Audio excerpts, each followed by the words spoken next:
आज पूरे देश में रामनवमी के पावन मौके पर श्री राम जन्मोत्सव मनाया जा रहा है।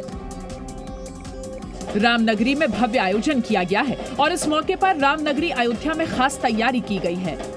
रामलला को सजाने से लेकर प्रसाद तक के लिए बेहद भव्य इंतजाम किए गए हैं और पूरी अयोध्या श्रद्धालुओं से खचाखच भर गई है। सैकड़ों लोग सरयू स्नान कर रहे हैं। इस बीच श्री राम जन्मभूमि तीर्थ क्षेत्र ट्रस्ट के महासचिव चंपत राय ने गुरुवार को निर्माणाधीन भव्य श्री राम जन्मभूमि मंदिर का एक खूबसूरत वीडियो ट्विटर पर शेयर किया है, जिसमें राम मंदिर के निर्माण को दिखाया गया है। वहीं अयोध्या में 2024 से पहले अस्थायी मंदिर में आखिरी रामनवमी मनाई जा रही है और इस मौके पर रामलला को पंजीरी का भोग लगाया जा रहा है। रामनवमी के इस पावन मौके पर अयोध्या में हेलीकॉप्टर सेवा भी शुरू कर दी गई है। अब श्रद्धालु अयोध्या का हवाई दर्शन कर सकेंगे।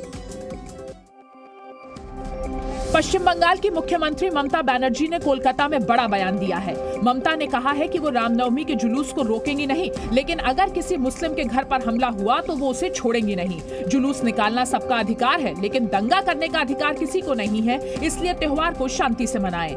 आमी रामनवमीर मिছিল আটকাবো না, কিন্তু মনে রাখো মিছিল আমরাও করবে, তোমরাও করবে।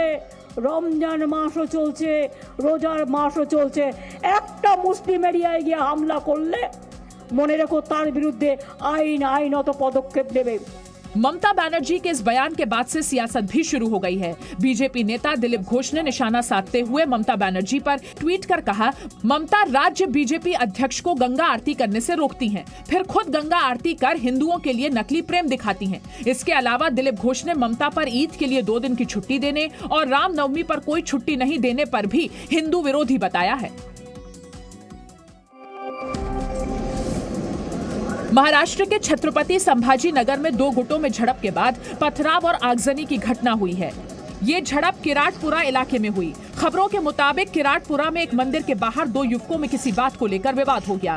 इसके बाद लोग बड़ी तादाद में इकट्ठा हो गए और पथराव शुरू कर दिया। कुछ गाड़ियों में आगजनी भी की गई। पुलिस ने लोगों को तितर बितर करने के लिए हल्का बल प्रयोग किया। पुलिस का कहना है कि हिंसा में शामिल लोगों पर कड़ी कार्रवाई की जाएगी। पुलिस ने इन सभी लोगों को बल का इस्तेमाल करके उनको यहाँ से निकाल दिया है। अभी यहाँ पूरी शांतता है। वहीं औरंगाबाद से AIMIM सांसद इम्तियाज जलील ने आरोप लगाया कि पुलिस मौके पर काफी देर से पहुंची। फिलहाल संभाजी नगर में हालात सामान्य हैं। पुलिस आरोपियों की पहचान में जुटी है। यहाँ बहुत ज्यादा ऐसा राड़ा हो गया है। पुलिस यहाँ आई है और पुलिस ने सभी गुटों को शांत करने की कोशिश की, लेकिन लोग शांत नहीं हो रहे थे। उसके बाद पुलिस ने लाठीचार्ज किया लोगों पे। अभी परिस्थिति पूर्णतः सामान्य हो गई।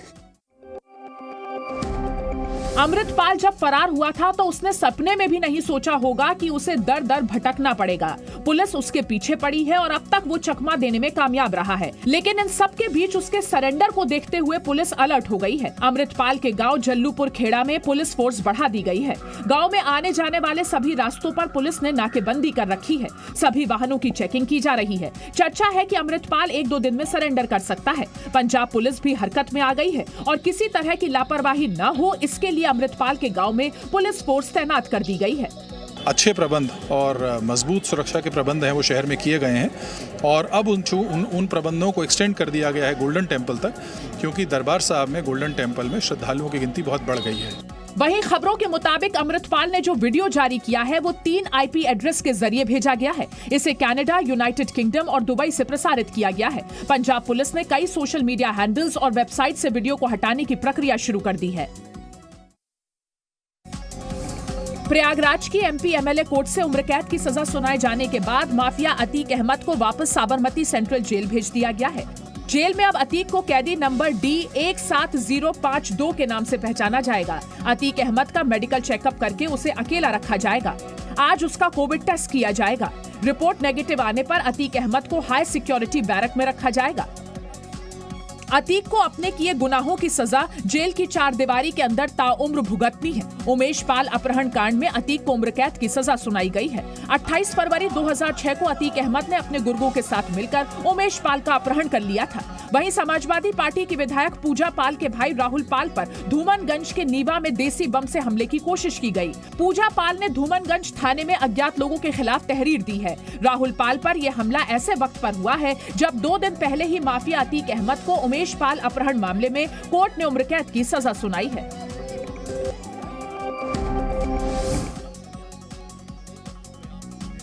रामनवमी के मौके पर पतंजलि में एक विशेष कार्यक्रम का आयोजन किया जा रहा है, जिसमें स्वामी रामदेव के आह्वान पर रामनवमी के मौके पर 100 युवा संन्यास की दीक्षा ले रहे हैं, जो राष्ट्र और धर्म रक्षा के लिए पूरे देश में जाएंगे। साथ मिलकर के बड़ी मर्यादा पुरुषोत्तम सियावर रामचंद्र की। इसके साथ ही इस मौके पर 500 युवाओं को ब्रह्मचारी बनाया जा रहा है। स्वामी रामदेव का कहना है कि संन्यास में दीक्षित होकर ये युवा न सिर्फ ऋषि और सनातन परंपरा को आगे बढ़ाएंगे, बल्कि पतंजलि योगपीठ के उत्तराधिकारी भी बनेंगे। आज के इस कार्यक्रम में आरएसएस प्रमुख मोहन भागवत समेत देश भर से कई दिग्गज साधु संत भी शामिल हो रहे हैं। स्वामी रामदेव और पतंजलि योगपीठ के कार्यों से प्रभावित हुए युवा खुशी से संन्यास लेकर राष्ट्र और समाज की सेवा की बात कर रहे हैं।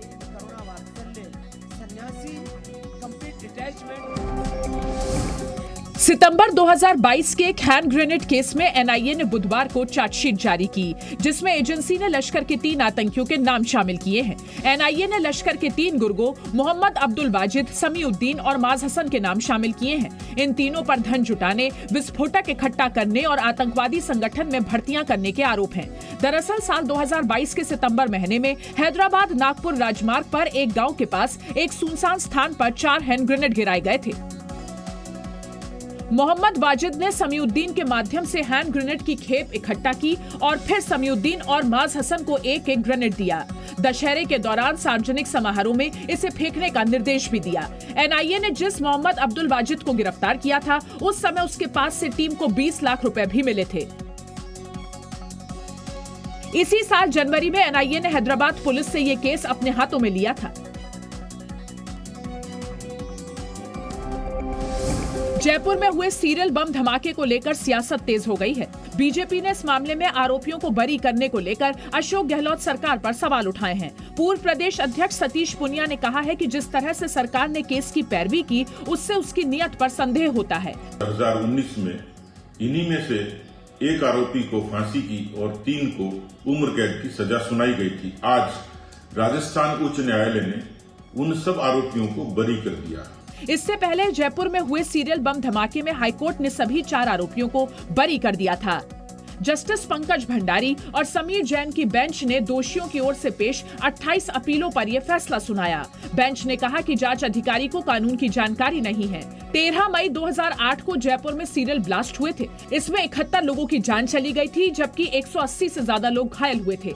2019 में जिला कोर्ट ने मोहम्मद सैफुर रहमान और सरवर आजमी को फांसी की सजा सुनाई थी। इसके बाद सभी आरोपियों ने हाईकोर्ट में अपील की थी। कर्नाटक चुनावों की तारीख के ऐलान से ठीक एक दिन पहले राज्य की सरकार ने रामनगर के रामदेवरा बेट्टा स्थित राम मंदिर के निर्माण को लेकर एक वीडियो जारी किया है। वीडियो में कर्नाटक सरकार ने इस प्राचीन मंदिर को अयोध्या के राम मंदिर की तरह विकसित किए जाने की घोषणा की है।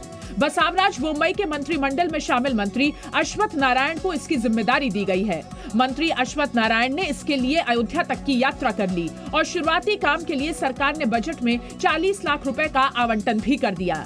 इस मंदिर की पूरी रूपरेखा तैयार कर मंगलवार को वीडियो जारी किया गया है।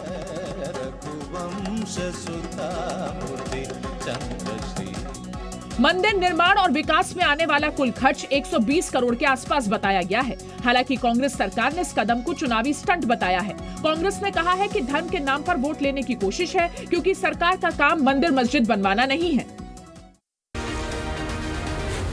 Zee News।